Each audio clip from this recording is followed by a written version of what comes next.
রাত থেকে কলকাতা সহ দক্ষিণবঙ্গের বিভিন্ন জেলায় দফায় দফায় বৃষ্টি। আলিপুর আবহাওয়া দপ্তর সূত্রে খবর, উত্তর বঙ্গোপসাগরে তৈরি হওয়া ঘূর্ণাবর্ত নিম্নচাপে পরিণত হয়েছে। তার জেরে আজ থেকে কলকাতা সহ দক্ষিণবঙ্গের জেলাগুলিতে বৃষ্টি বাড়বে। উপকূলবর্তী জেলাগুলিতে বেশি বৃষ্টির সম্ভাবনা আছে।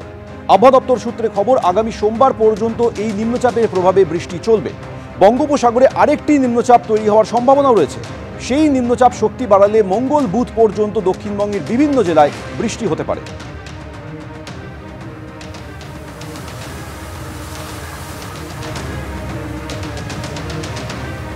শহরের বিভিন্ন জায়গার ছবি আপনাদের দেখাচ্ছি। গতকাল রাত থেকে এতটাই বৃষ্টি হয়েছে যে এজেসি বোসলোড ফ্লাইওভারের ওপরেও জল জমে গিয়েছে।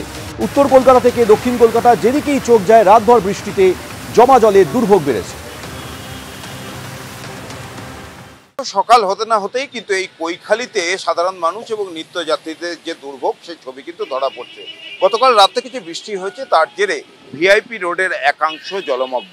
আমি যেখানে রয়েছি সেটা একেবারে কৈখালি মোড়ের কাছেই এবং উত্তর শহরতলি থেকে শহর কলকাতায় যাওয়ার অন্যতম গুরুত্বপূর্ণ রাস্তা এই ভিআইপি রোড। এবং এই ভিআইপি রোডের যে প্রথম স্টপেজ উত্তর শহরতলি থেকে আসার পথে সেটাই কৈখালি, আর তার অবস্থা দেখতে পাচ্ছ। ভিআইপি রোডের একাংশ পুরোপুরি জলমগ্ন। এমনিতেই গত কয়েক বছর ধরে এই এয়ারপোর্ট রুটের মেট্রোর কাজের জন্য এই কৈখালি এলাকায় রাস্তার অবস্থা বেহাল। গত কয়েক সপ্তাহে সেই পরিস্থিতি চরম পর্যায়ে গিয়েছিল। রাস্তার অবস্থা এতটাই বেহাল ছিল যে প্রায় প্রত্যেক দিনই ছোটোখাটো দুর্ঘটনা এখানে লেগেই রয়েছে এবং রাস্তা অত্যন্ত বিপজ্জনক হয়ে উঠেছিল।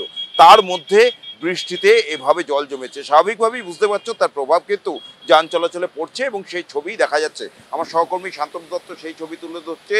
সকাল এখন সবে 8:30 বাজে এবং গাড়ির চাপ দেখতেই পাচ্ছ কিভাবে যানজট তৈরি হয়েছে এই কৈখালি মোড়ের কাছে।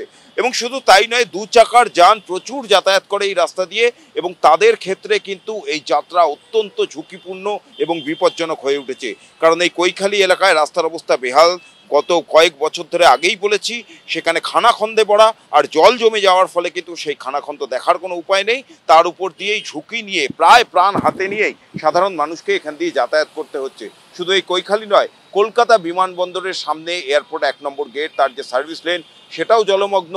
যারা নিত্যযাত্রী, প্রচুর তথ্য প্রযুক্তি দপ্তরের যারা কর্মী, যারা সেক্টর 5 যান, এই জায়গা থেকেই তারা গাড়ি ধরেন, তারাও কিন্তু চরম দুর্ভোগের মধ্যে পড়ছেন। আর যেটা সবথেকে বড় বিষয়, তারা যেটা বলছেন যেটা এই বছর, এক বছর কিংবা কোনো একটি বর্ষার কথা নয়, প্রত্যেক বছর বর্ষা আসলেই কিংবা একটু বেশি বৃষ্টি হলেই এই এয়ারপোর্ট 1 নম্বর গেট এবং কৈখালি এলাকায় এই দুর্ভোগের ছবি কিন্তু ধরা পড়ে। অথচ বছর আসে বছর যায় কিন্তু স্থানীয় প্রশাসন, পুরসভার কোনো হেলদোল দেখা যায় না বলে অভিযোগ।